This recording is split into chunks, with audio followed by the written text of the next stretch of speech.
بسم الله الرحمن الرحيم.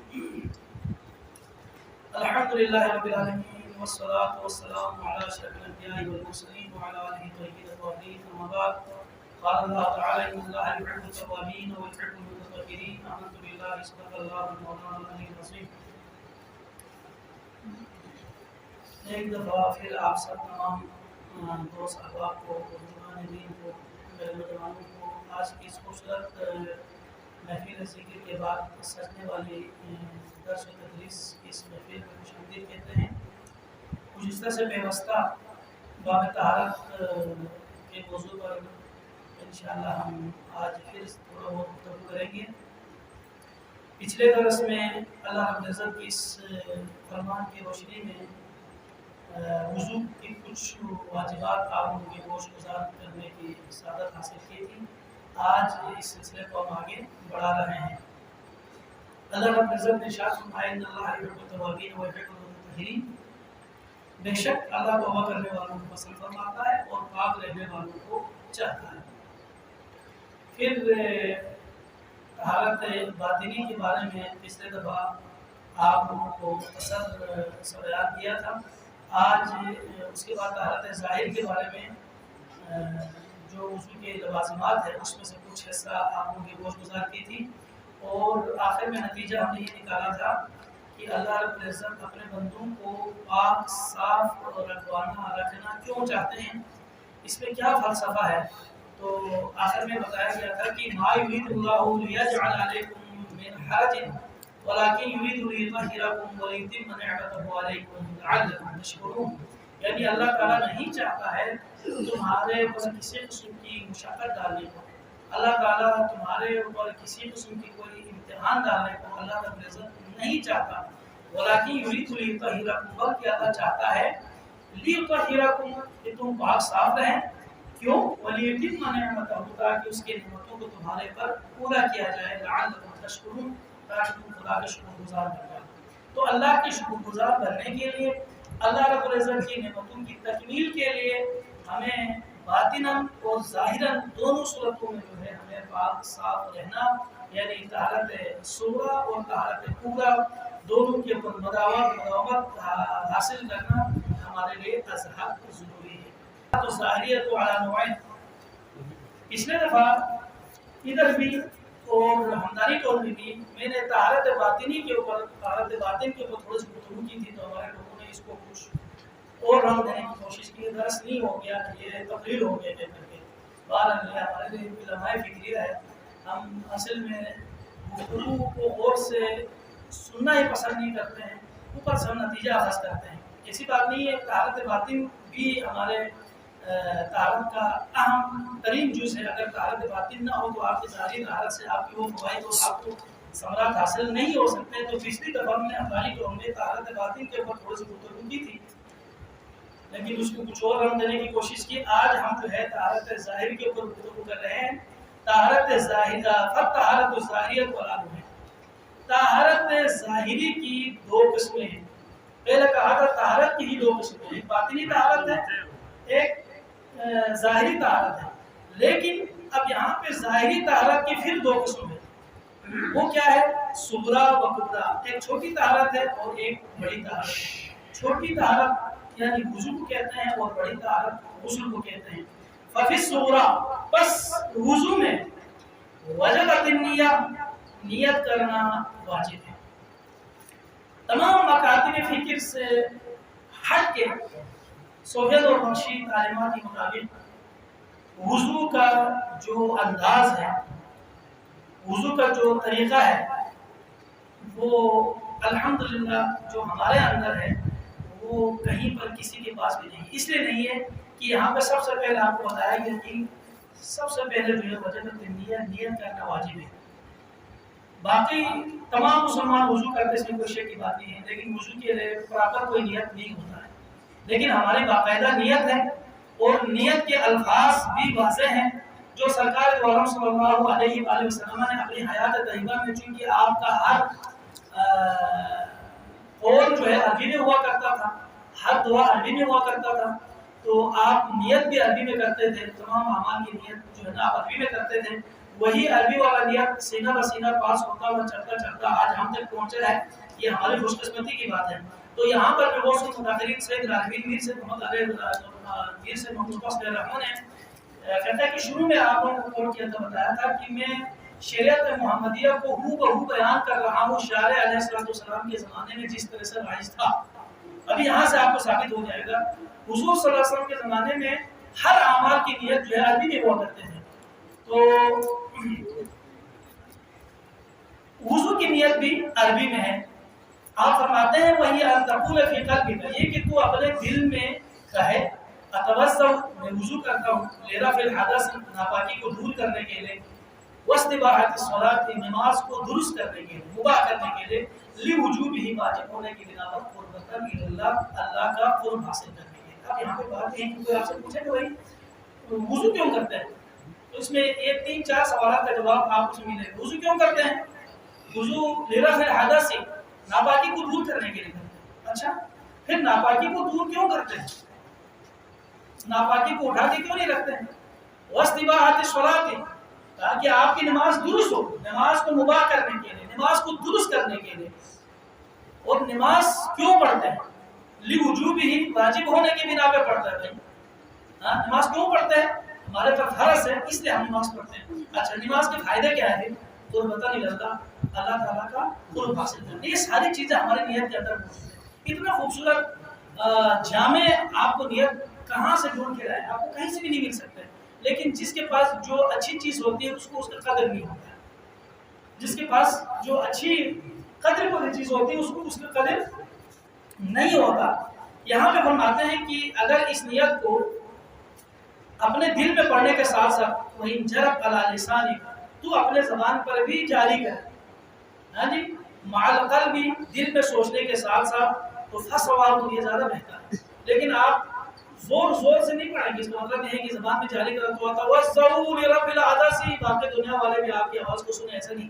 یعنی آپ نے دل میں تصور کیا کہ میں وضو کرتا ہوں ناپاکی کو دور کرنے کے لیے، نماز کو درست کرنے کے لیے، واجب ہونے کی بنا پر، اللہ کا قرب حاصل کرنے کے خاطر۔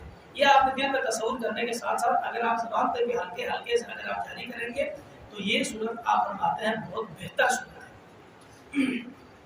پہلا واجب۔ دوسرا واجب وغسل الوجہ، چہرے کا دھونا۔ اب چہرے کے دھونے میں بھی فرق ہے، یہ بھی آپ یاد رکھیں۔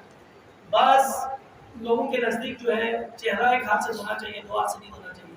بعض کے نزدیک 2 ہاتھ سے دھونا چاہیے، 1 ہاتھ سے نہیں دھونا چاہیے۔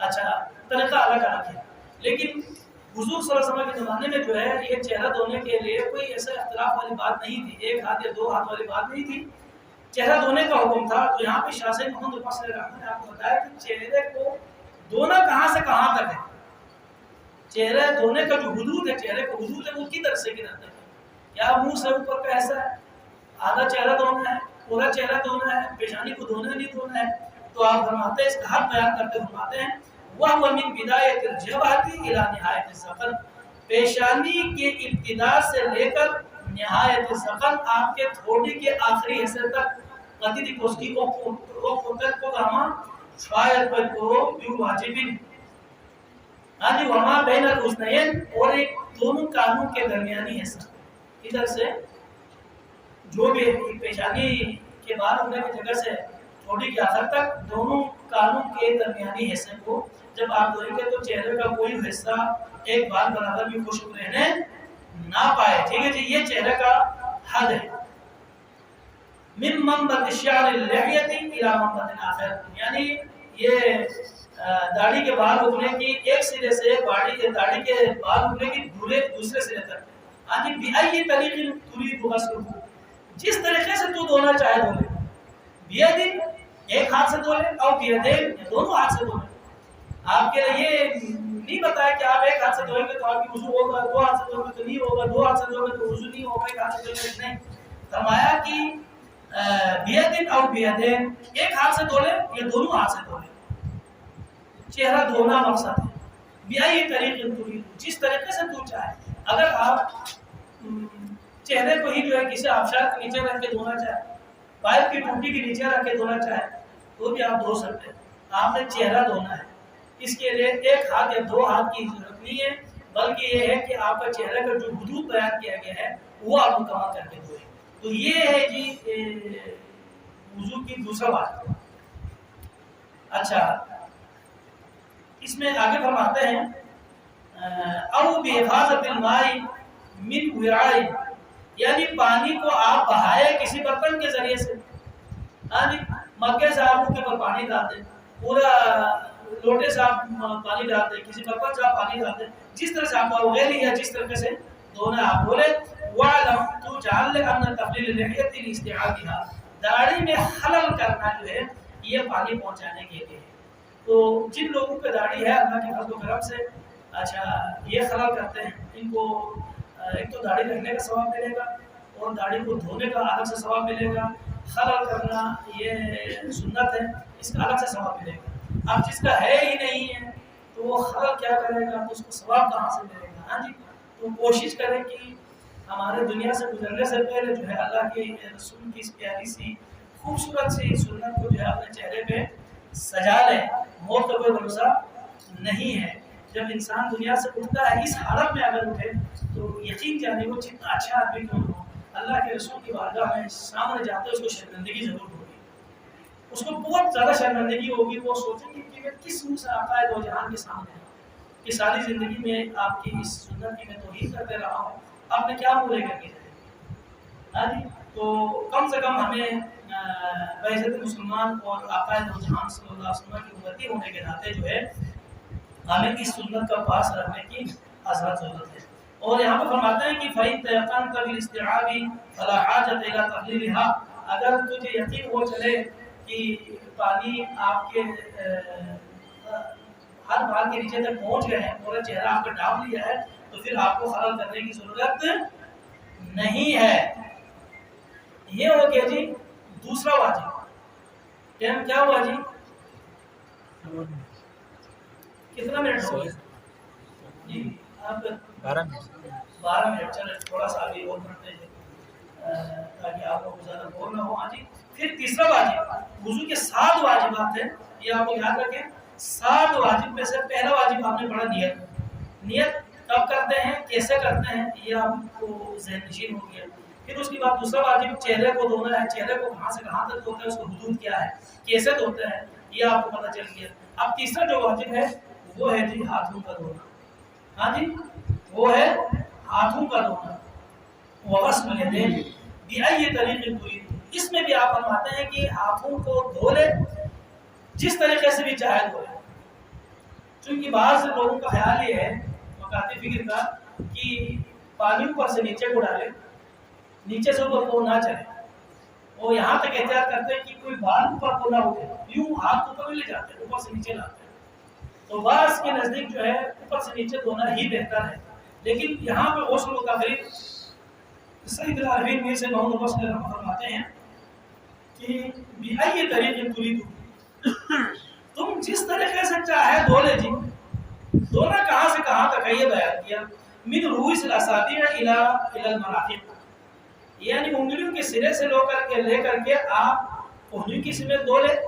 او بالعکس، یا آپ اس کو الٹ کریں، اوپر سے نیچے کو لا کر کے دھونا غرض ہے. لیکن یہاں فرماتے ہیں کہ ما ادخال المرافق، یہ یاد رہے کہ آپ کا کوہنی اس میں شامل ہو. کوہنیوں تک سے مراد یہ ہے کہ کوہنیوں کو بھی دھونا ہے. بعض لوگوں کا خیال یہ ہے کہ پانی کوہنی تک پہنچ جائے تو کافی ہے، کوہنی اس میں شامل ہو یا نہ ہو بس مکمل ہو گیا. ایسا نہیں ہے. ہمارے فقہ کے مطابق جو ہے آپ نے مع ادخال المرافق، آپ نے کوہنی کو اس میں شامل کر کے دھونا ہے. ٹھیک ہے، تو یہ ہو گیا جی آپ کو وضو کا کون سا واجب؟ تیسرا واجب ہو گیا.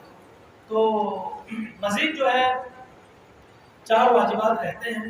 تو وہ 4 واجب جو ہے انشاءاللہ ہم اگلے درس میں آپ کو بیان کریں گے تاکہ آپ کو بوریت بھی نہ ہو، اور جو سبق آپ لوگ پڑھیں، جو درس آپ لوگ سنیں وہ آپ لوگ کو یاد بھی رہے. اور اس میں سے اسی سبق سے متعلق اگر آپ لوگ کو درس سے متعلق کوئی بات سمجھ میں نہ آئے تو درس کے بعد آپ لوگ اس کو پوچھ بھی سکتے ہیں. تو میری دعا ہے اللہ رب العزت کی بارگاہ میں کہ ہم سب کو دین سیکھنے کی، دین سمجھنے کی، دین پڑھنے کی، دین پڑھانے کی، دین سکھانے کی، دین سمجھانے کی اور دین پر عمل پیرا ہو کر اپنی زندگیوں کو سنوارنے کی، اس معاشرے کو سدھارنے کی اللہ رب العزت آپ ہم سب کو توفیق نصیب عطا فرمائے۔ تو جن لوگوں پہ داڑھی ہے اللہ کے فضل و کرم سے اچھا یہ خلل کرتے ہیں، ان کو ایک تو داڑھی رکھنے کا ثواب ملے گا اور داڑھی کو دھونے کا الگ سے ثواب ملے گا، خلل کرنا یہ سنت ہے اس کا الگ سے ثواب ملے گا۔ اب جس کا ہے ہی نہیں ہے تو وہ خلل کیا کرے گا، تو اس کو ثواب کہاں سے ملے گا؟ ہاں جی،